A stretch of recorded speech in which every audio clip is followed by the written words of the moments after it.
आज हम डेरिवेबिलिटी और एनालिटिक फंक्शंस के ऊपर कुछ प्रॉब्लम्स देखते हैं। एक क्वेश्चन लेते हैं।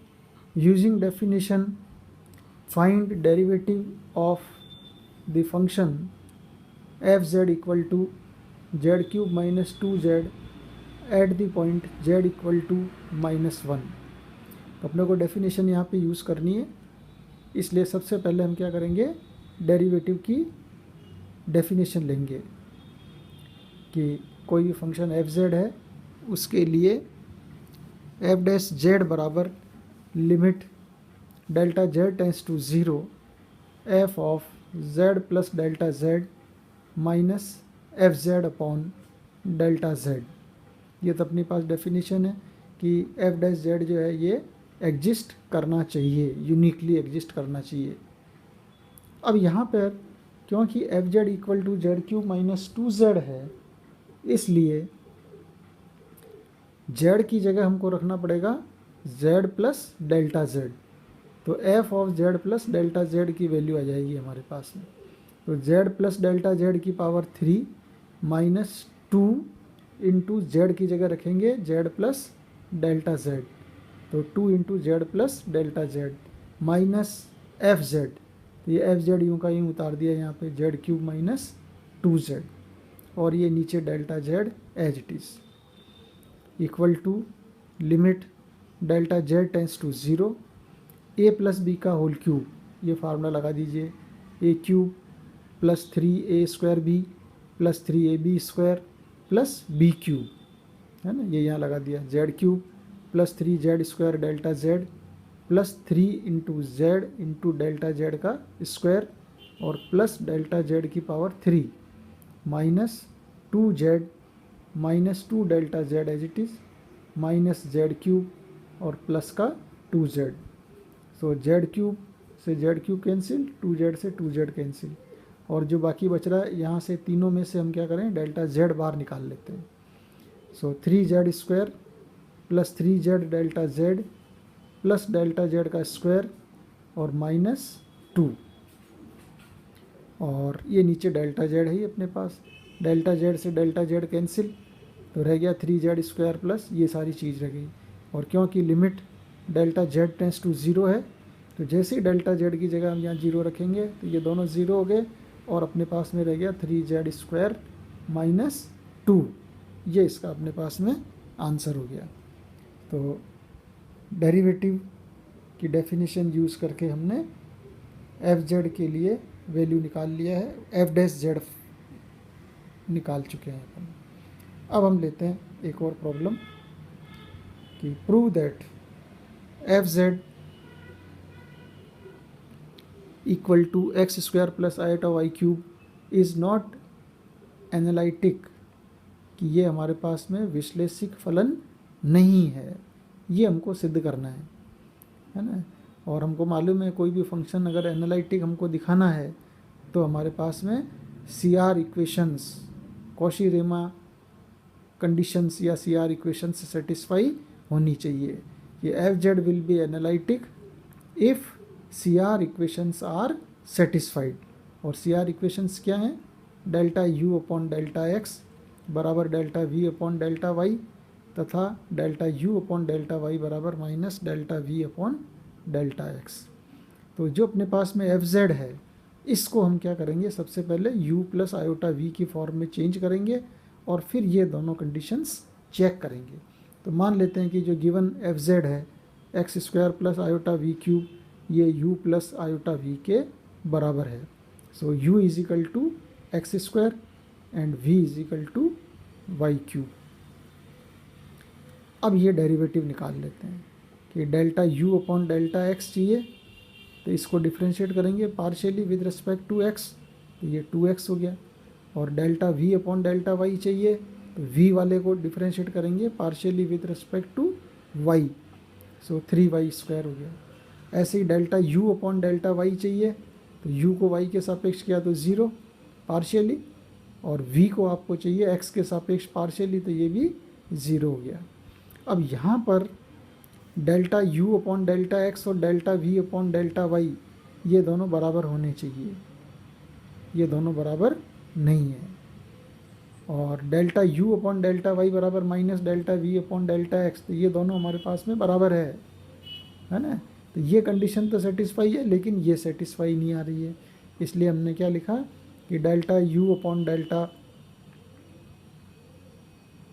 वाई बराबर minus delta V upon delta X, but delta U upon delta X is not equal to delta V upon delta Y, therefore the function F Z is not analytic.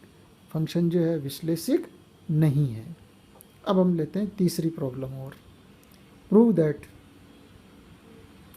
F Z equal to X Y plus iota Y is everywhere continuous but not analytic. ये बिल्कुल ऐसा कैसा ही हो गया जैसा अभी अपन ने ऊपर देखा, केवल इसमें कंटिन्यूटी की बात अपने को और करनी है कि the function F Z equal to X Y plus iota Y is everywhere continuous but it is not analytic. So F Z function कैसा है, एक्स वाई और इधर है आयोटा वाई, है ना। तो एक्स वाई हमको मालूम है एक तरह का पॉलिनोमियल फंक्शन हो गया है, दो चरों का पॉलिनोमियल फंक्शन, और इधर वाई अपने पास में है। तो दोनों फंक्शंस कैसे हैं, ये कंटिन्यूस फंक्शन है। सो एफ जेड कैसा हो गया हमारे पास, sum of two continuous functions. So it is a sum of two continuous function and therefore F Z is continuous everywhere, कि एफ जेड फलन जो है हमारे पास सर्वत्र सतत है। अब केवल रह गया अपने पास में एनालिटिक वाली चीज़ देखना है अपने को। तो एनालिटिक के लिए हम क्या करेंगे कि मान लेते हैं कि एफ जेड बराबर X Y plus iota Y, ये यू प्लस आयोटा वी के बराबर है जैसा ऊपर किया, और फंक्शन हमारे पास में एनालिटिक होगा अगर हमारे पास में सी आर कंडीशंस सेटिस्फाई हों, सी आर इक्वेशंस संतुष्ट हों, यानी यू एक्स बराबर वी वाई और यू वाई बराबर माइनस वी एक्स, ये हमको प्रूव करना है।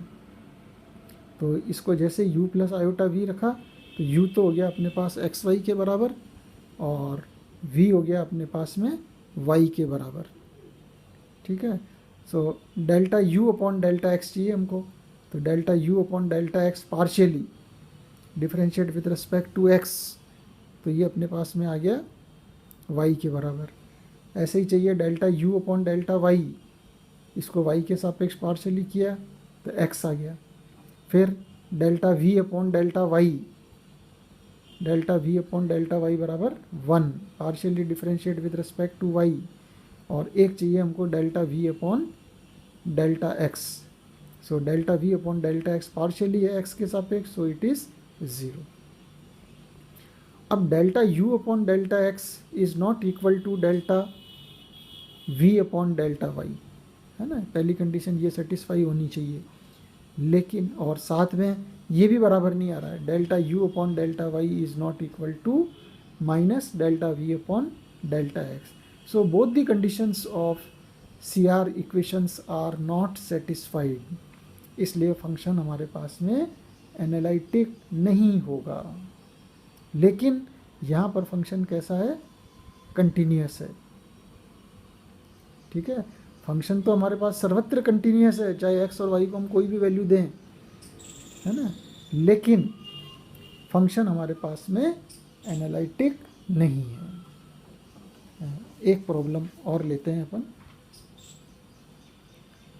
कि if x, phi and psi are functions of x and y satisfying Laplace equation, show that s plus iota t is analytic where s equal to delta phi upon delta x minus delta psi upon delta x and t is equal to delta phi upon delta x plus delta psi upon delta y।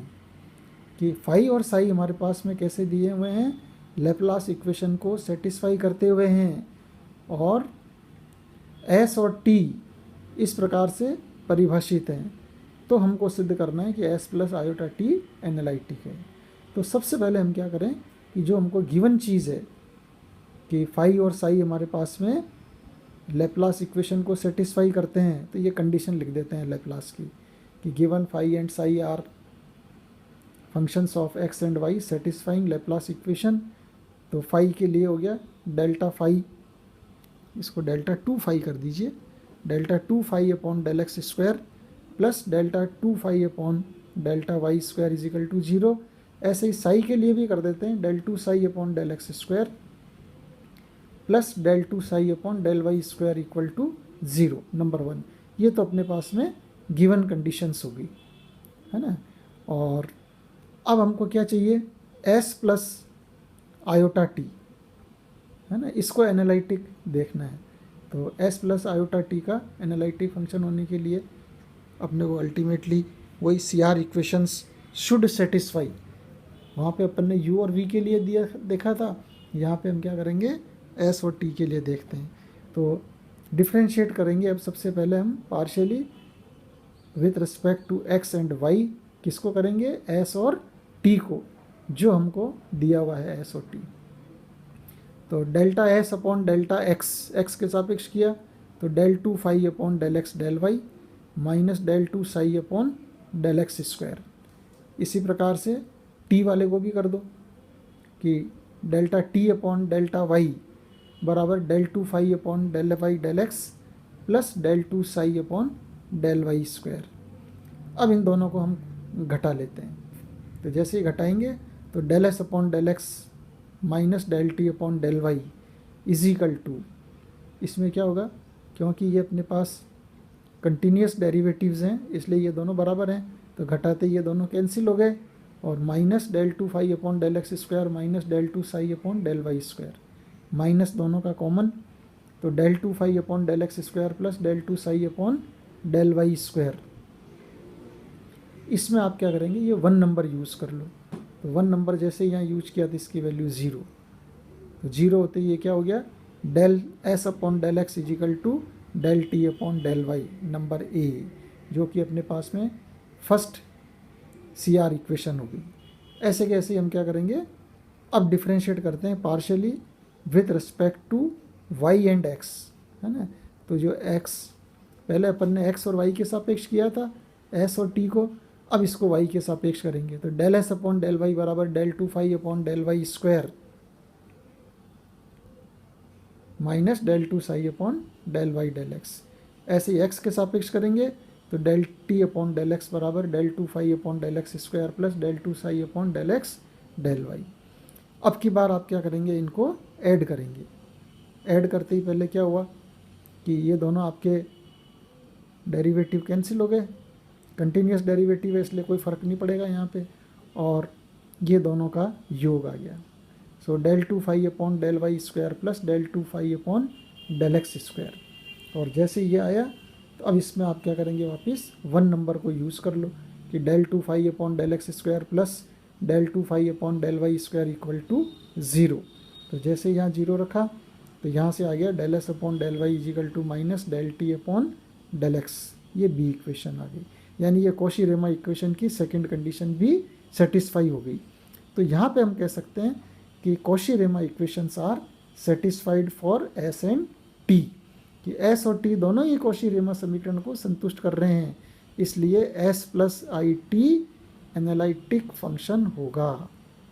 क्योंकि वहाँ अपन ने क्या किया था, F Z बराबर you plus iota we, है ना। तो ये क्या हो गया, यू प्लस आयोटा वी, तो एस वहाँ पे u और v सेटिस्फाई कर रहा था, तो यहाँ पे s और t करेगा। तो जैसे ही हमने कहा कि a और b से कॉशी-रेमा कंडीशन सेटिस्फाई कर रहे हैं, इसलिए s प्लस आयोटा t हमारे पास में एनालिटिक फंक्शन होगा। इस तरह से आप इस प्रश्नावली में और भी क्वेश्चंस कर सकते हैं।